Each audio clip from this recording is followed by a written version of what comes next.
I was halfway through pouring myself a glass of Pinot when my phone buzzed. A new notification, recovery party for Ava Party Popper, tagged under my sister's post. For a moment, I thought it was a mistake. Then I read the caption. So proud of our little warrior. Family-only event. Thank you to everyone who's been there for us, Red Heart. Everyone except me. I stood there in my kitchen, the dim city light flickering against the marble counter. The soft jazz playing from my speaker suddenly felt too loud, too happy. I turned it off. The silence hit harder. The smell of the jasmine candle I'd lit just minutes ago drifted around, sweet and mocking. I scrolled through the comments, hearts, prayers, congratulations, and my name nowhere. Not even a tag. My niece, Ava, just turned 8. The same Ava I'd written a $20,756 check for when her surgery wasn't covered by insurance. I could still remember her tiny hand gripping mine in that hospital bed, whispering, "Thank you, Aunt Liv." And now, I wasn't invited to her recovery party because apparently she needs position. Whatever that meant. I set my phone down slowly. My reflection in the kitchen window stared back, calm, polished, unreadable. They think I'll stay quiet. They think I won't show up. But they've forgotten something. I don't fight loud anymore. I fight smart. Tonight, I won't chase invitations. Tomorrow, I'll deliver truth. 3 years ago, I was standing in that same kitchen, only it didn't look this polished back then. The countertops were chipped, and the coffee maker hissed more than it brewed. I was still working 2 jobs then, one as a medical billing assistant, another as a part-time cashier, when the call came. It was my sister, Vanessa. Her voice trembled. "Liv, it's Ava. They found something. A heart defect. The surgery's expensive. The insurance, it won't." She broke off before finishing. I remember pressing my fingers against my temple, trying to think through the shock. Ava was barely 5. Sweet, giggly, still losing her baby teeth. And my sister, who hadn't spoken to me properly in 2 years after our last fight, was suddenly calling like nothing had happened. Back then, Vanessa and I had stopped speaking after I refused to co-sign a loan for her boyfriend's failed startup. She'd called me cold-hearted, said I only cared about money and control. Those words had cut deeper than I'd let her know. But when it came to Ava, none of that mattered. I asked her how much the surgery would cost. $20,756, she said, her voice cracking. "We don't have it. I've tried." "I'll cover it," I said. Instantly. Silence on the other end. Then a choked, "You will?" "I will. Just send me the hospital details." She hesitated. "Liv, I don't want you thinking you're—" "I'm not thinking anything, Vanessa. Just do it." That night, I wired the full amount. No questions. No conditions. Just love. When I visited the hospital, Vanessa barely looked me in the eye. But Ava did, her tiny hand clutching mine, a weak smile on her lips. "Thank you, Aunt Liv," she whispered. And as I sat there, watching her fall asleep, I twisted the old silver bracelet on my wrist, the one Mom gave me before she passed. She'd said, "Kindness doesn't need witnesses." That bracelet glinted under the hospital lights, and I remember thinking, if this is what family means, maybe it's worth the silence. I was wrong. After Ava's surgery, I didn't hear from Vanessa for months. Not a thank you card. Not even a text. It hurt, I won't lie. But I told myself maybe that's just how she was coping. So I poured my energy into something else, me. At 30, I'd had enough of scraping by. My job at the hospital's billing department gave me just enough to survive, but never to breathe. I knew the system inside out, the loopholes, the delays, the way families drowned in paperwork while hospitals profited off their pain. I wanted to fix that.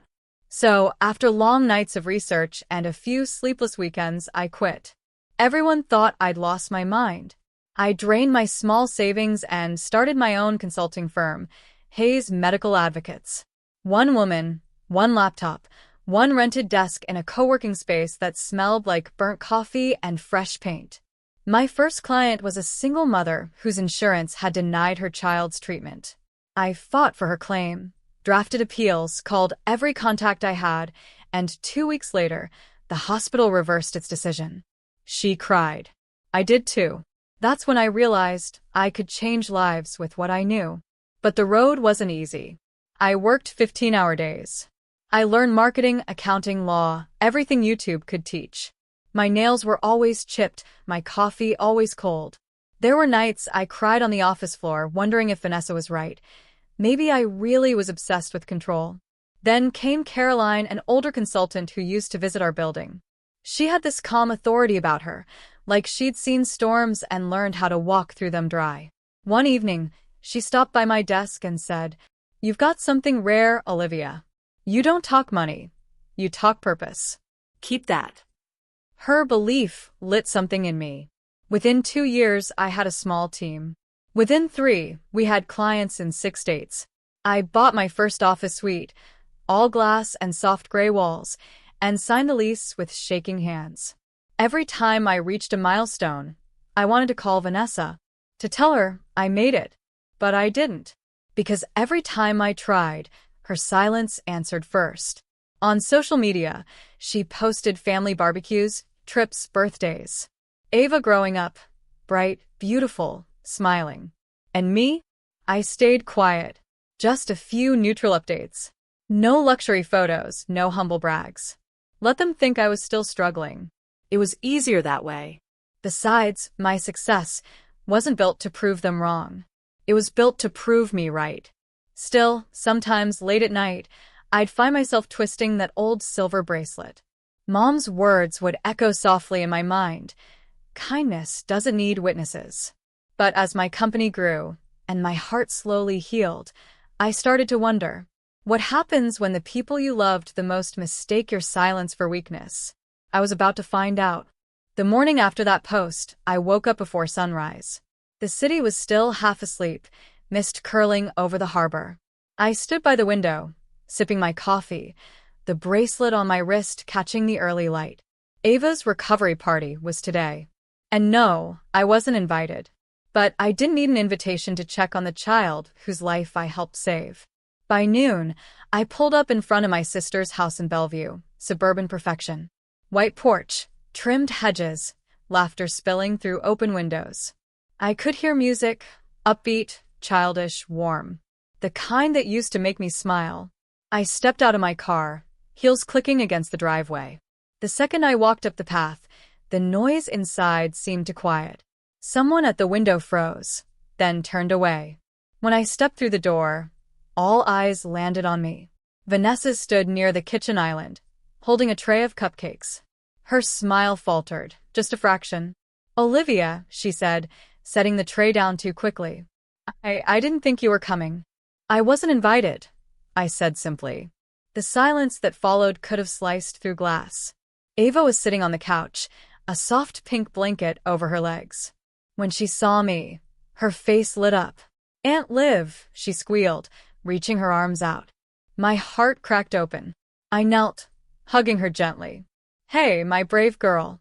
You look amazing." Vanessa cleared her throat. "We were just keeping things small. Family only." I straightened, meeting her eyes. "Last I checked, I still qualify." Her husband, Mark, shifted uncomfortably. "It's not that, Olivia. It's just, well, people talk. You know how it is." "People talk," I repeated softly. "What exactly do they say?" He looked away. Vanessa jumped in, her voice defensive. "You made things complicated at the hospital. They said you were trying to take over the billing. I just didn't want Ava's party turning into some business show." I almost laughed. "A business show?" I shook my head. "Vanessa, I didn't take over anything. I made sure your daughter's surgery happened without delay. I paid for it, out of my own pocket." Whispers rippled around the room. Someone gasped. Vanessa stiffened. "That's not how I remember it." I stepped closer, calm but unflinching. "Then maybe you should check your memory. The hospital's financial office has my signature on the wire transfer. $20,756. From me." The room went still. Her face went pale. You didn't have to make it sound like the truth."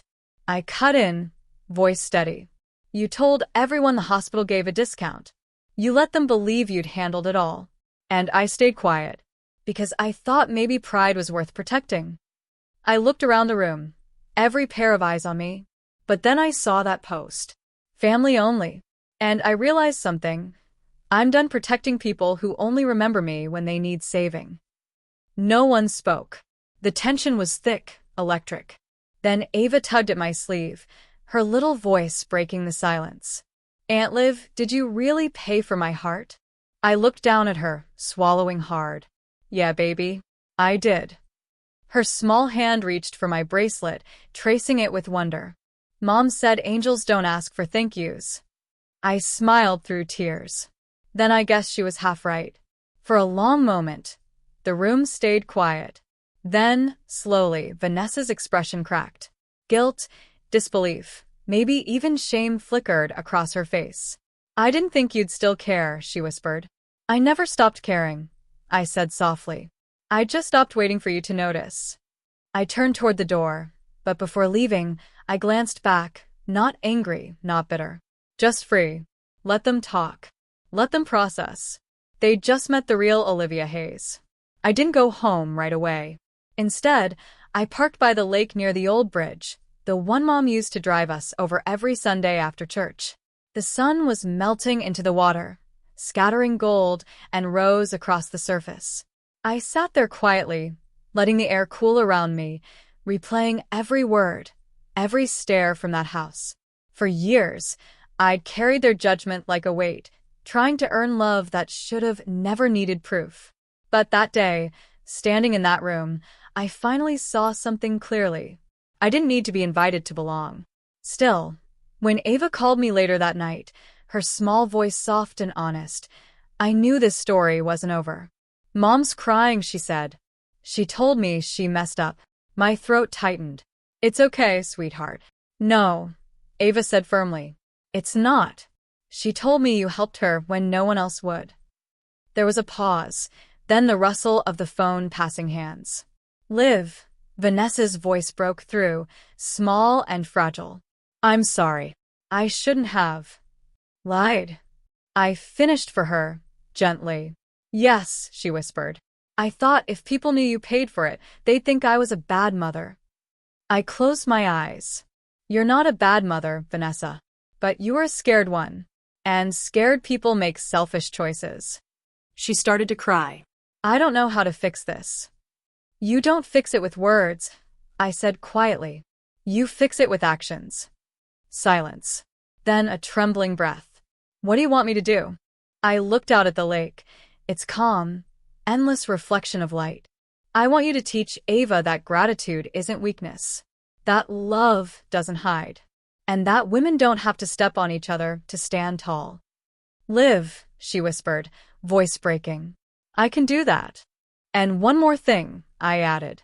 No more pretending I'm the enemy. If you ever need help, ask. If you disagree, say it. But don't erase me again. Not for anyone's comfort. Her silence was long, heavy, then soft. You have my word. After the call ended, I sat there for a while, watching the ripples dance across the lake. I thought about all the years I'd spent holding back, choosing silence over confrontation, peace over pride. And yet, peace without boundaries isn't peace, it's surrender. So the next morning, I made a few calls of my own. I had Ava's medical fund transferred directly to her name for future treatments under my company's trust. I also sent Vanessa the financial paperwork, with one condition. Transparency from now on. No more secrets. No more pride wars. Just truth.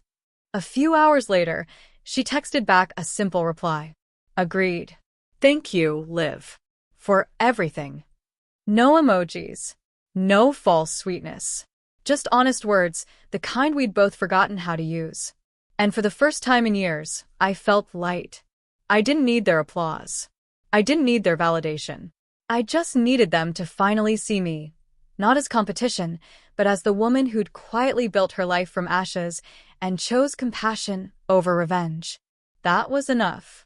3 months later, a small envelope arrived at my office. No return address. Just my name, written in Ava's careful, looping handwriting. Inside was a drawing, her heart, colored bright red, with a little bracelet drawn around it. Underneath, she'd written in bold, uneven letters, "For Aunt Liv, who gave me mine back." I didn't even try to stop the tears. The bracelet on my wrist, the same silver one Mom gave me, caught the morning light, and for the first time, it didn't feel like a reminder of loss. It felt like legacy. A few weeks later, Vanessa came by the office. Not to ask for anything, just to see me. She looked around. The minimalist furniture, the framed photo of my first client, the small award on my shelf, and exhaled softly. "You did all this?" "Yes," I said simply. For once, she didn't shrink or deflect. She just nodded, eyes misty. "I'm proud of you, Liv. Really proud." The words landed gently, like sunlight after rain. I didn't need them, but I welcomed them. We talked about Ava's recovery, about her future. Vanessa had started volunteering at a local charity, helping other mothers navigate medical paperwork. "You inspired me," she said quietly. "I want to do some good too." And just like that, I felt the smallest, most genuine peace settle inside me. Not because everything was fixed, but because I'd finally stopped carrying what wasn't mine to carry. As I watched them leave, Ava turned back, waving her little hand. "Love you, Aunt Liv." I smiled. "Love you too, sweetheart." The door closed, leaving the faint scent of vanilla and coffee in the air. I leaned back in my chair, staring out at the skyline, Seattle bathed in gold. Mom's words came back to me, gentle as ever. "Kindness doesn't need witnesses." But today, I whispered back, "No, Mom, it just needs courage." I looked down at the bracelet one last time, the silver glint soft against my skin, and smiled. I'd spent $20,756 not to prove my worth, but to remember it. And that's something no party invitation could ever take away.